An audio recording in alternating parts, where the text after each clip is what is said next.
the Two Guys, One Shaker Cup podcast, hosted by Joshua Shaw and Ryan Buckeye. A nostalgia episode today, Josh Shaw. No, we're not talking about your childhood growing up in Ohio and the decision to go to what you called in the previous episode a prestigious college in Kent State. I mean, come on, it's like a 2-year tech school, for Christ's sakes. I don't even know what to say that because exactly. there's this thing in everybody says around it's like Akron's like our big rival, and they would say it's can't read, can't write, Kent State. So it's like this whole thing on whatever. But regardless of what people think, if you look at the U.S. News college whatever rankings, that doesn't mean shit because those papers don't mean shit.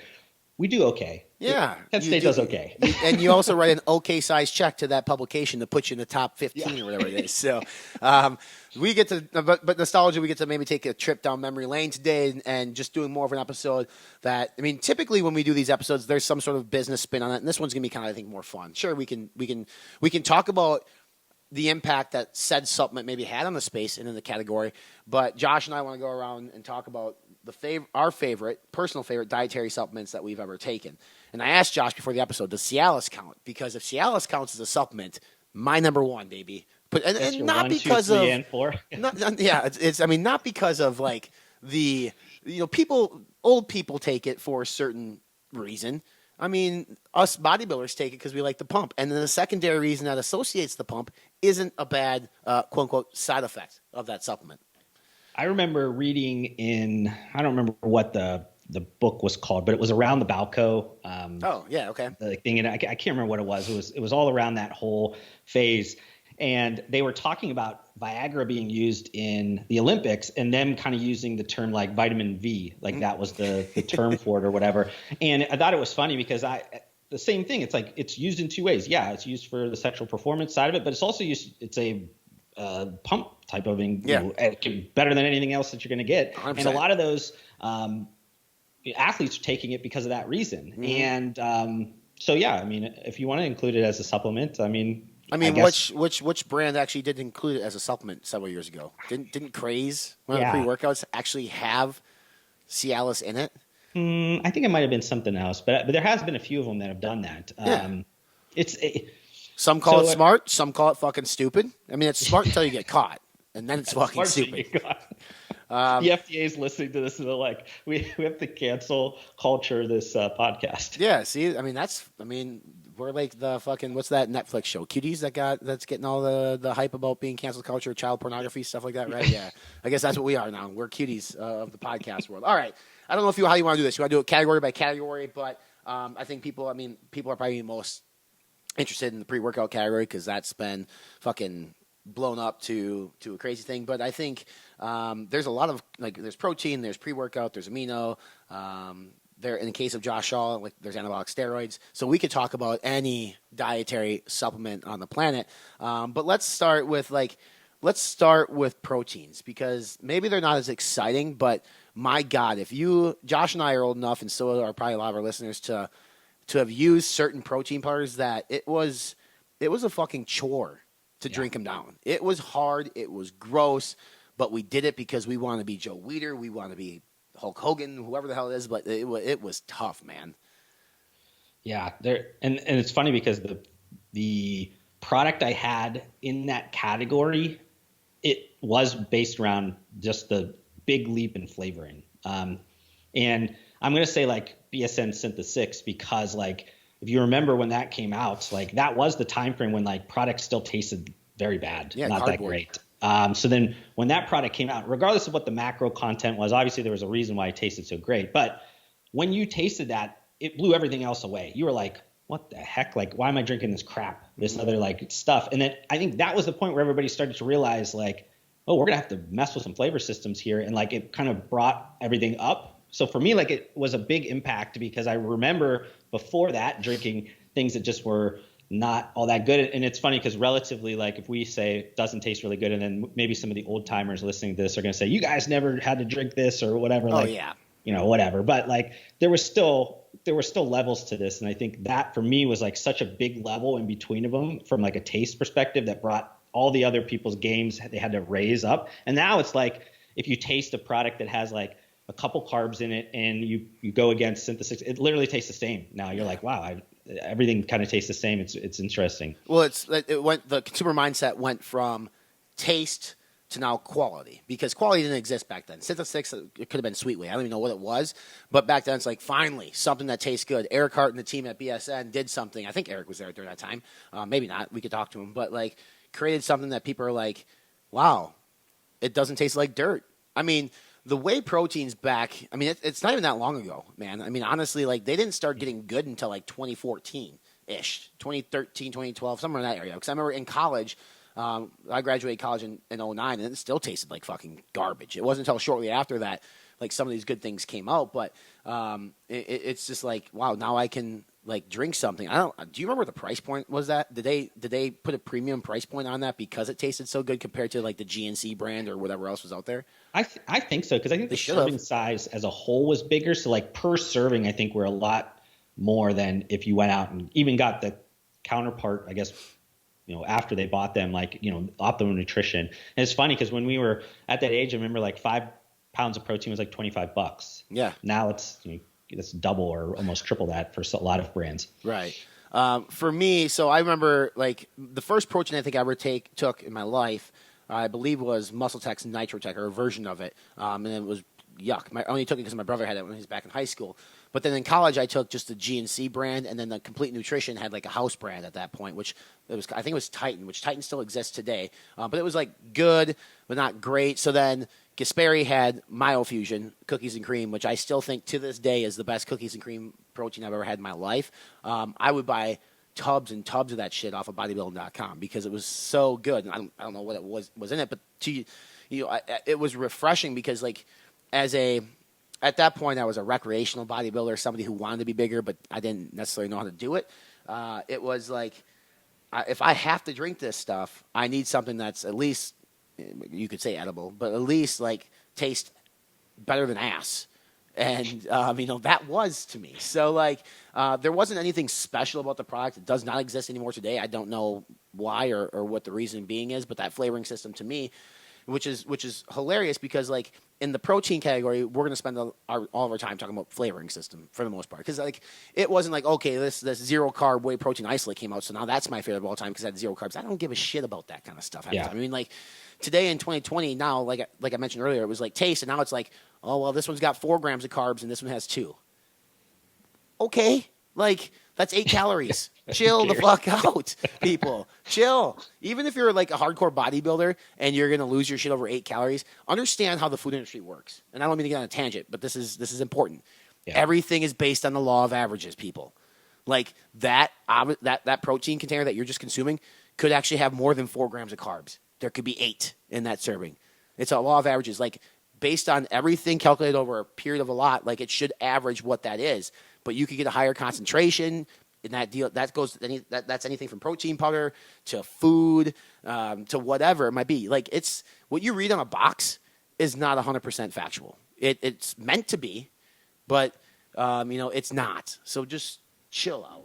All right, that's my thing. It just irritates me because it's like you get those people who are like boiling their chicken and like every carb counts. Yes, to an extent it sure does if you disregard a bunch of them over the course of a day, but 2 more grams of carbs is, if you lose a bodybuilding show because of that, then you didn't fucking work hard enough anyway. It's pretty simple.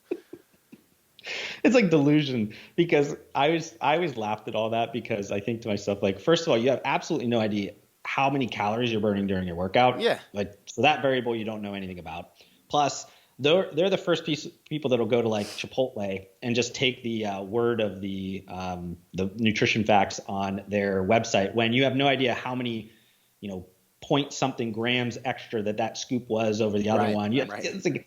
It's so funny to me that like people get so bogged down on these like little minutia of things. Like, come on, man, like just chill out. I also was thinking towards a small brand, and they're not in existence anymore. And it was like, because you said bodybuilding.com, I was thinking about back then in late 2000s, and there was this brand called Extreme Formulations, and they had this like lemon protein, like it was like a protein / carb, like a post workout product, and I always thought it tasted really good, or maybe it was raspberry. I can't remember what it was, but like it was really good. And I remember like thinking to myself, like, wow, if this brand just literally like knew how to run their business. And I don't know who was behind it. Maybe they're still in the industry, so I apologize. But I remember thinking back then as a college kid, like, if they just knew how to like run their business better, like this product could do really well. But like they were just stuck in that little small niche and nobody knew of them. I don't even know who the hell you're talking about. But yeah, I mean, you're like, they haven't existed for a long time. If they're on bodybuilding.com, I mean, I would think I would know them because I was a huge BBCom purchaser for a long, long time. So then, now that we're on BBCom, I want to throw one at you that's not it's not a supplement, but what's been your favorite like consumer experience or retail store / online store that you've purchased supplements from? You know, I did spend a lot of time buying things from bodybuilding.com. Yeah. And I actually really enjoyed that experience. Not that I was always a self-directed consumer anyway, so it wasn't that I needed a lot of help. Like I didn't call up Barbell Betty and she told me how to do whatever. You know how their names are hilarious. Yeah. They all have like names. Like I never did that, but I know on a few occasions living in college, like housing developments and things like porch pirating still happened back then, and things would just disappear. And they were always like, no questions asked, like, cool, we get it, we understand, like let's just ship you out another thing. And I always loved that because I was like, man, like I was always pissed off that somebody just stole my, all of the money I saved up to buy some protein powder or whatever, and it's like it just disappeared. So I always enjoyed that aspect, that they really didn't question too much. They were just like, hey, we trust you, whatever. They could see purchase history and all that, obviously, but I always enjoyed that experience because at that time, this was, we're talking now like 12, 13 years ago. Right. And, there wasn't the Amazons, there wasn't those like massive catalogs of merchandising that you have today. So like that was arguably where you got the most amount of merchandising. So when you were trying to find those like weird, unique little brands, that's where you found them at. Yeah. Bodybuilding.com was my jam too. I mean, I think it's a completely different experience today than it was back then. You would get free gifts with every purchase. You would get the tiered approach. I mean, it was super customer service centric, and their chat bots and Barbell Betty, people like that. I mean, they were so helpful. I didn't go to a college in which people robbed people like Josh did, but I mean, we started the show explaining why that is, tech school. But I mean, I can see them taking care of a situation gone wrong like that. I mean, they double shipped me a $400 order one time. I let them know about it, and they said, don't worry about it. That's on us. I got to keep $800 in supplements because they fucked up. And I will admit I have not ordered anything from bodybuilding.com in probably, since Fitness to Foreman, obviously. But even before that, it's probably a couple of years. Yeah. It's been a long time for me as well. Have had things shipped from them, obviously, their remix protein that they've done with Hostess and stuff. But, I don't even know what the shopping experience is anymore. I should probably just do it just to do it as a consumer. But, if I am going to buy any supplements nowadays, which, is like never, I just walk into a vitamin shop, something quick, because it's like fish oil. It's nothing like that I really kind of like lose my shit about. So, the classic days of bodybuilding, I think it's a nostalgia thing too. It's like you fell in love. I remember when I visited bodybuilding in Boise, it's like I used to buy from this place all the time. It's kind of cool that I'm like in these offices now and I'm walking through this building. And hopefully I don't know where they're at. You know better than I do, but hopefully they can be sustainable for a while and stick around, because it's our youth drug addiction was supplied by bodybuilding.com. If they go away, it's going to be like we're losing a part of us. Can't have that.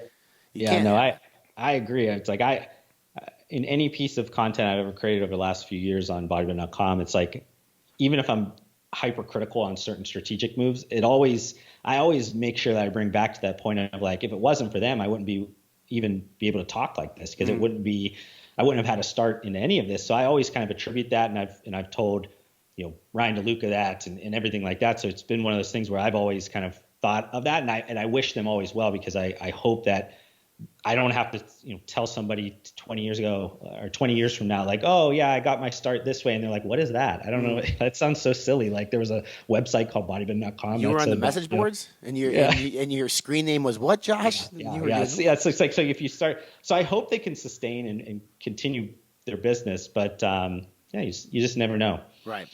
All right. So let's go to, have you ever used muscle builders? Not extensively. Or fat burners? Again, not really all that extensively. There's probably not one that I could call up by memory that I would be like, this one was the best. Like I remember trying a lot of the things that were like become banned or whatever. Yeah, but, that's the thing.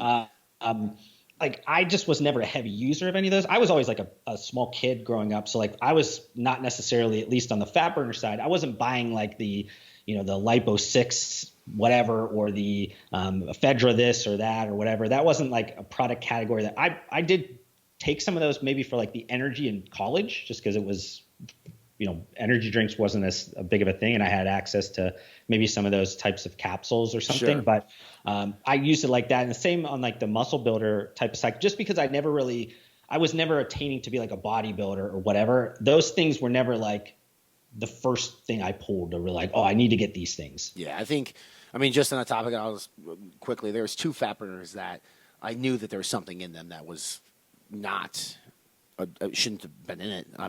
Dexaprine from iForce, which they've changed. This was the stuff from back in like 14. And then Oxy Pro Elite from USP Labs. I think that became like the number one selling fat burner pretty quickly.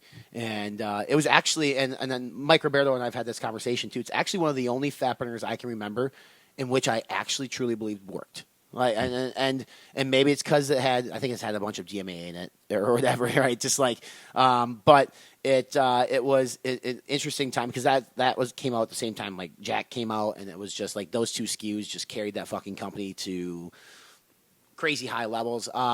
But yeah, in terms of muscle builders, like I tried everything under the sun. I tried fucking over-the-counter pro hormones. I've tried supplements, SARMs. Like I've done and I've been pretty vocal about all this stuff. It's like it's all smoke and mirrors, people. It's garbage. Like just don't. I don't understand why people take them. They're priced so high, and the impact that you get from them is like it's not worth $70. I'll tell you that much. Like I'll buy $70 worth of food, and I'll gain more weight than I will if I take that capsule. So, what's the best flavor of like amino? Because I sip on aminos just to sip on them because I think they taste good. But there's always like a couple that sort of stand out. I don't give a shit about ratios, if it's 10-1-1, 2-1-1, if it's a full spectrum EAA, if it's whatever. I don't care. But like, what was the best amino product you've ever taken? I'm trying not to deal with recency bias, because if we were going to go that route, it's like maybe probably something from like Ghost or something that's probably best tasting now. But like, I remember probably if I tasted that formula today, I probably would think it would be nasty. But I remember like there was and I guess this is because I enjoy a lot of like the lemon, citrus, those types of flavors. I liked like the lemonade of Cyvations, like Extend. Yep. This, whatever. But like I bet if they had that original formula somewhere shacked away and I tried it, I'd probably think, man, this is nasty. Comparable to today. But back then I remember thinking like, wow, this is really good tasting. Yeah, you probably never tried, but Sam Strange, who's now with Milo Blocks, had a company called Pitbull Labs, and they made a cherry cola flavored amino, and it was like one of the only ones I ever had that tasted pretty spot on to it, and it was just so unique that it stood out to me. And it was actually a decent formula too. I got that while I was on Fitness Informant. Otherwise, if I was going to look outside that, I think. Spartan Nutrition is no longer here anymore, I don't think, but they made like a lemon drop one that was absolutely amazing. I thought their flavors and their aminos were great. No idea what happened to them. And then like Core makes a lemon flavor. Actually, Core makes one, an Australian gummy snakes, I think it's called, or Australian sherbet, which was like a Sups.com exclusive. That shit was off the chart. That's probably my favorite flavor of all time because I'm a huge orange fan for whatever reason. I don't like orange juice, but like that orange sherbet tropical flavor stuff. Maybe that makes me a little bitch. I don't know, but I really, really enjoyed it. And I don't even know if they still make it anymore. And if not, Doug Miller, I know you're not listening or watching because you're busy, but somebody relay the message to Doug Miller or Patrick Mabe and get this shit made again, specifically just for me. I don't care. Yeah, it's like I wish we were able to like dial back and like ask some of these owners that are still in the industry. Like, I know you still probably have that spec sheet somewhere. Can you just pop over and like 100 servings and send it over to me, because I'd love it. What's the best supplement that you've taken that at the time you thought was like really innovative, well done, and then to come to find out years later it's nothing special? Man, I don't know. That's a good question, because I don't think I've ever been really in tune with like the formula side of things. And when I was first starting out, even when I was doing some of the stuff at bodybuilding.com with like on the form or whatever, like I used to do a lot of very simple things. I think that was also because this is like back then in college, so Ben Hartman, Morphogen. So we went to college together, whatever. But there was a bunch of guys like in this bodybuilder kind of crew that worked at the rec center that I worked at as well. And like they were very simple in terms of like they were like, take 5 grams of creatine, take this waxy maze. You realize that these guys were the sons of bitches stealing the stuff off your porch because you were telling them what you bought. I should ask him if he stole the stuff off there. But they were really big into like these like super simplistic things because I was just kind of getting into it and like this is what I just followed what they said to take or whatever. So I think at the time I never really understood like how things were advancing, I guess, on that level. I wasn't taking a lot of like the really crazy funky stuff. I mean, like the first supplement I took was like Celtec, which at the time I probably thought was user, like steroids. Yeah, I mean, I literally, because I thought to myself, and I told this story on my channel before, is that I was looking at like a Muscle and Strength or Muscle and Fitness or a Flex magazine or something that I picked up at whatever probably store I was at. And I thought to myself, well, if these guys can get this big on that, I can obviously gain a little bit of muscle for baseball season. This would be great. Yeah. So then I remember taking that and thinking like, I can't wait till these muscles start growing. This is going to be awesome. Whatever. Like I was so naive in high school, not thinking like, oh, they were taking something else. So if you're asking me that question, I think I probably thought that was so advanced that it was going to just like turn me into Popeye, and it never happened. It was just a bunch of sugar with some creatine monohydrate. Yeah, I think like that's one of mine too. Metabolic Nutrition CGP, which was basically creatine with sugar, right? Like that was people would tell you all the time, well, you got to take your creatine with grape juice because that's how that's the only way that you can get in your system. You remember that? Like you had to be taking it with juice. Yeah, it was with juice. I remember it had to be with juice or even with your protein because you need that sugar spike for your body to actually absorb it and use it. I was like, oh, and the thing is, people believed it. Like you learned everything about supplements on fucking forums. Like that's how you did it. But then the other one from Metabolic Nutrition was like Tripep, which tasted fantastic, which was an amino acid product. But they tried to sell you on this like technology in which peptides were like the thing, like protein peptides or amino acid peptides, which I don't even know what the fuck that means sometimes. It tasted great though, so I would pay an extra like $10 for 30 servings because of that. Same with CGP from Metabolic. And the other one was, I think anybody in the world could say that, to your point, right? Like you're taking Celtec. Like the first supplement we always decide to take, we think is going to be game changing, and then we find out like, and I've said this story on plenty of forums before, but like the first product I ever took was a chewable capsule or chewable tablet that had Mike the Situation as the advertiser.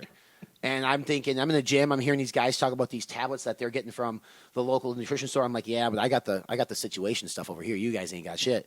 I mean, I wasted so much.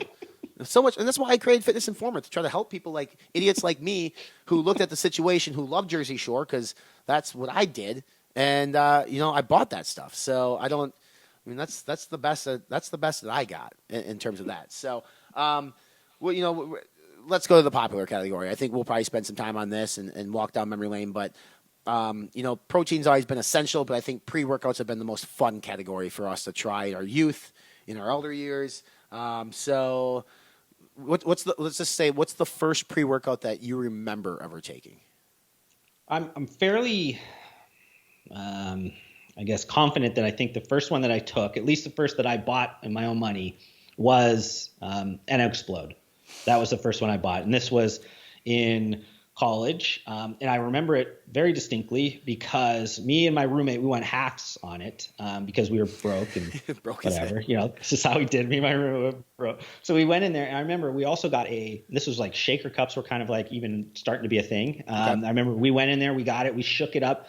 Didn't realize that like there was those like bicarbonates in there, whatever, and it exploded. Yeah. There's your explode. And it was like blue raspberry, and literally it went all over our kitchen. And it was the funniest thing ever, just because like in college you don't give a shit. Right. But I remember that very distinctly, thinking like, wow, this is crazy. And I remember taking it and thinking it was like the best thing I've ever taken in my life. Like that was like I think the point in which I started to really care probably more about supplements, because I think of the sensory aspect of it, that you take it and you're like, wow, this is awesome. Yeah, my first one, it was either something from Complete Nutrition, but the first one I remember ever actually taking, as I got a job at Progressive, as I got in my master's program, and my boss gave me Super Pump Max from Gaspari Nutrition, which, if anybody remembers, like Gaspari and USP were kind of like banging, and No Explode were kind of like, those three guys were like banging it out for that pre-workout category. So like they called it Super Dump, right? You all, I think, pretty much remember that because that's what happened when you took it. So that was mine, and it's like, it's okay. And then he gave me the famous Jacked as my next pre-workout. So I kind of, he was my pharmacist, you could say, for a while there, hooking me up with these sketchy ass pre-workouts. But you know, as we walk down that memory lane and we talk about favorites of all time, I only put Jacked on my list of favorites of all time because of the experience and how terrible it actually was. Like, I mean, I would double scoop the stuff, Josh. And I mean, there were drugs in that, like legit drugs in Jacked. I would double scoop it. I'd get a phone call at work. And like, I just want to tell the person on the phone to fuck off because I'm starting to shake and sweat and I want to get to the gym. Because I'd always take it at work and then drive 5 minutes down the road to the gym. It gave me enough time to sit in. Well, if a phone call came, I'm going to answer this shit because that's the type of person I am. And I just remember there were times where sometimes those phone calls were an hour long with somebody. And it just sat there in my chair shaking to the point where I thought I was going to die. So, I mean, people listening to this are probably like, how is that one of your favorites? I would never buy it today. But just, I have so many memories and experiences around that pre-workout that I have to put on one of my favorite pre-workouts of all time, just because of everything that I got to like experience with it. One of my industry buddies, remember a couple years ago, we were creating a project. I was working with him on something, and we were working with a new contract manufacturer, and it was a kid was very new. He hadn't really been into that industry yet, and he was. We kind of were telling him, hey, this is a pretty strong formula. And it was like the DMHA type of phase, like, you know, whatever. And he took too many samples of like trying to figure out a flavoring sample, and he ended up getting like totally wiped out. And I remember telling him, and both of us were kind of laughing, saying like, you don't really get into the industry. You don't have your badge of honor until you've been able to like shake and stuff to the point where like you feel like you're going to throw up. And like this is just, how many times can you feel like you've gotten to that point? It's like, it's just normal. I think it's weird because you end up a lot of times being like test subject number one. And anybody has had those different experiences. I don't care who you are. If you've been in the industry long enough, you have went a little bit too far in some certain things. You tried too many samples one day, or maybe you know, tried too many different things together, and then you're sitting in the middle of the gym. Like, it starts out pretty good, and then like 10 minutes in, you're like, I need to sit down. Like, I don't feel good at all. Like, I feel like I'm going to pass out here. So that's a funny experience. Like you said, like, I don't want to always experience that, but yeah, it happens. I also had Gaspari Super Pump on there because, to your point, I liked that product. I thought it was pretty unique. I thought it was, to your point, it also had that weird effect that happened a lot of times. So it was one of those things where it made a lasting impression, I guess, on my mind. I was thinking about like another pre-workout, and this is mostly because I think I probably spent so much time consuming it, but like Muscle Farms Assault, because back during that time, it was an extremely great product. And it was one of those things where it was super packed in terms of the ingredients. It was like one of the first ones that had a huge ass scoop, right? Yeah, it was really big scoop. It was, you know, I think almost 20 or so. Like, it was one of those things where today even it would look probably pretty stacked up. But, you know, over time it got diluted, and now I don't even think the Assault name is even around anymore. But I remember that experience during that time, and just a lot of the stuff we were doing, the flavors and stuff. And to me, I was like, man, this is awesome. I loved it. I took it every day, even though I had access to, you know, other things. I think that's a kind of a unique thing, because like you and I, we have access to everything. And there's certain things that we end up still like going back to over and over again. And I know this discussion, we're trying to like stay away from the recency thing. So like, we're not really talking about the things we are pulling today, but like, I remember distinctly thinking like, I have access to other things, but I'm still like grabbing this every day and enjoying it. Yeah, I mean, that's Muscle Farm. I remember when we got that, and I was at Supplement Warehouse too. It's like, what is this thing? Like, why is the scoop 7 times the size of Jack? Like, I mean, then that's when I, as a consumer, started questioning, right? Like, I started questioning more and more. It's like, I think it took, I don't know, you were there. Like, I don't know how long it took consumers to kind of pick up on this super dosing thing. But then, I think Gaspari then tried to create something similar to what you guys are doing. If I remember, I can't remember correctly, but so outside of Jacked being one of my favorites, and trying to stay away from recency stuff, I mean, This one too. It's you get the idea that I was a high stim guy once in a day, but and I was a metabolic nutrition fan. So like that's why I did TriPep and I did CGP. But ESP when that came out for the first time, I think that probably had DMA in it as well. But it was the first time that you saw like it had the big scooper and the little scooper, and the directions said, all right, if you're an intermediate or beginner, you take one of the small scoopers. If you're an intermediate, you take two of the small scoopers. If you're an advanced, you could take three of the small scoopers, which also equaled one of the big scoopers, which is dangerous as fuck because somebody could take three of the big scoops if they don't know how to read the directions. But it was one that hit you within like 15 minutes, and you would just sweat your ass off. And it was the best thing I had taken since Jacked. And it was short-lived. I think it was on the market for maybe 6 to 9 months. So that tells you all my favorites were illegal. All right. So, but that's not to discredit the stuff that's out in the market today because there's a lot of really good stuff out there. But you know, I'm sad for the youth of today because they don't get to experience the highs that we got to experience from some of these chemicals that we put in our bodies. I mean, the long-term effects. I don't know. I mean, when I was trying to have children, we were having a hard time having kids. I thought like, all that Jack that I took, all that ESP that I took, it killed my sperm, man. It killed it. And that was the first thing you went to. You were like, "This is it. This is it. It's not anything else. It's got to be that." This is God's way of making you pay for your decisions. You want to take drug-laced pre-workouts? You ain't having children. This is a fun episode. It was cool. Like we don't get a chance to necessarily talk this very often, but. On this episode specifically, too, I think there's going to be hopefully a lot more engagement. So if you've listened to it, watched it, however, comment below with some of your favorites in the categories. Protein, pre-workout, amino, that supplement that you took you thought was a game changer and realized it was just a big bag of shit. I want to hear about all these things because it'll be fun to read some of these products and be like, oh, yeah, I remember that. Because we've used so many that, you know, I've had these conversations with others before, and they say when I was like, I remember that, you know. I remember, and even myself, I didn't get to take some of the stuff that people rave about, or people say that they've had like these crazy weird experiences with. I never got to take them, and I'm a little jealous because I'm a risk taker at times. Although I know what's right and wrong, it's just I don't know, it's fun. I mean, it's you're putting according to DeShea, they're not drugs, but according to Ryan Buckeye, they're drugs that you're putting into your body, even today, because it alters a lot of the stuff that you do. So comment below, hit that subscribe button, whether it's on iTunes, Spotify, watching via YouTube. Check us out on social media, 2 Guys 1 Shaker Cup. On Instagram, Twitter, we are not on Snapchat, but Facebook as well. And then follow Josh and I on our personal stuff. I'd recommend at J. Shaw Consulting. He's on Instagram. He has a Facebook page. LinkedIn's, again, where I enjoy your content the most because you have your shirt on, at least for that. The other ones, you know, parental advisory, because he went to Kent State. So until next time, it's your boys.